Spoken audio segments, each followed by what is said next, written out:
And we'll begin with Dr. Lilly Fuller, a proud Jewish woman whose parents survived concentration camps in Poland and immigrated to America.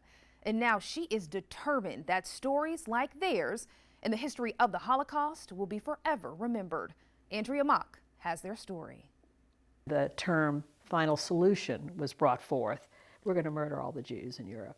Dr. Lilly Fuller's mom, Jadzia, was just 14 years old when she and her family went into hiding in a barn in Poland trying to escape the Nazis. But one night, the family was discovered. Her grandmother hid Jadzia, her oldest daughter, in a trunk and gave her an order. Jadzia, survive. When the Nazis asked, how many of you are there? They said there's 6 instead of 7. So her parents and her 4 younger siblings went down, and it was heart-wrenching for my mom to be separated. She said, I want to go with you, plead to her mother, wanted to stay with them, and her mother said, you have to survive. That was the last time Jadzia ever saw her mother. But hours later, Jadzia left the safety of the barn and was captured by the Nazis. She's a 14-year-old kid, where's she going to run? So she runs and she gets into one of the lines. And that puts her on the cattle car, one of the cattle cars that takes her to Auschwitz. Meanwhile, her father, Ben Stern, was also living in Poland when his family was first deported to a Jewish ghetto. These so-called ghettos were places where Jews were sent against their will and isolated. Next, he was sent to Auschwitz. Men and women were separated in these camps, but Ben was in the same dorm with Jadzia's older brother, also named Ben. 6 inmates that they slept in the same bunk. So it happened that my uncle, whose also his name is Ben, Scars, was a bunkmate of my father. For almost 2 years, they lived in hell, working long hours of physical labor and facing beatings and starvation at the hands of the Nazis. But Jadzia and Ben Stern did what Jadzia's mom had prayed for.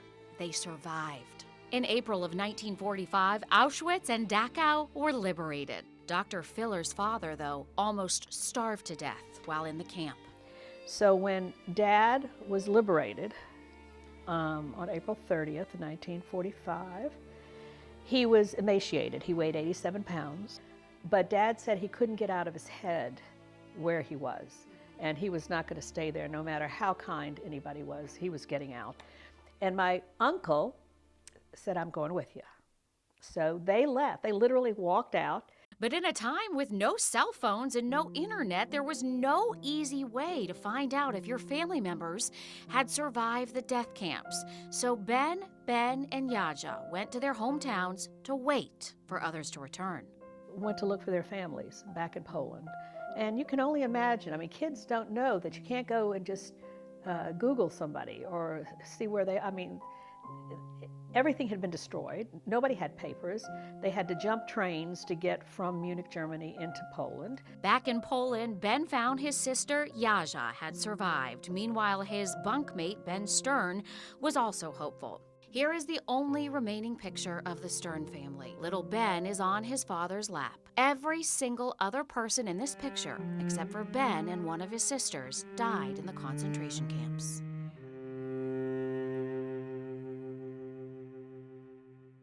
Ben stayed in touch with his bunkmate, and he introduced him to his surviving sister, Jadzia.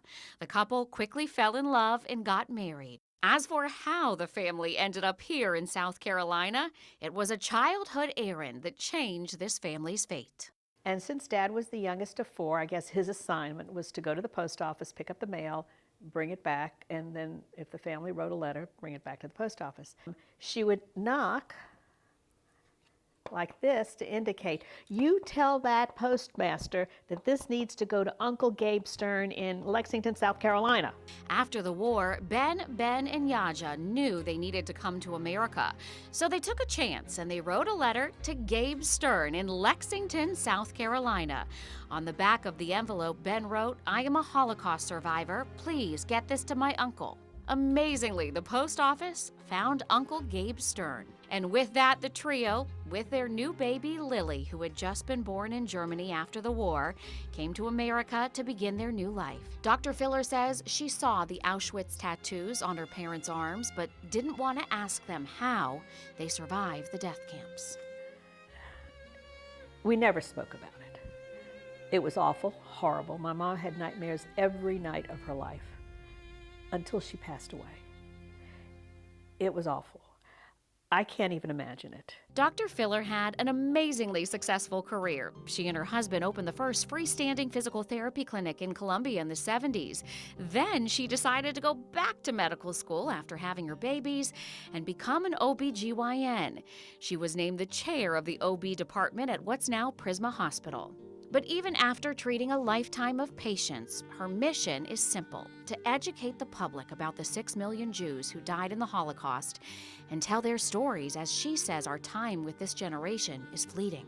They experienced what happened, and there's nothing more compelling than hearing somebody tell you their story. And unfortunately, the survivors, the eyewitnesses, the liberators are dying. And more than anything, she wants others to learn from the past, as her own grandparents didn't even believe they were in any danger. My grandparents, I know, felt, as many in Europe during that time, this too shall pass. This is just rhetoric. Hitler's just talking. He's not going to do. If we don't pay attention to the past, we might ignore what's going to happen in the future until it's too late. Powerful words. Now, Dr. Fuller's parents, Ben and Jadzia, had 3 more children here in America and lived many more years together. Happy, both passing just a few years ago. Dr. Fuller travels the country speaking to schools and groups, sharing her parents' story of survival. And she wants to make sure generations to come learn from the horrors of the Holocaust.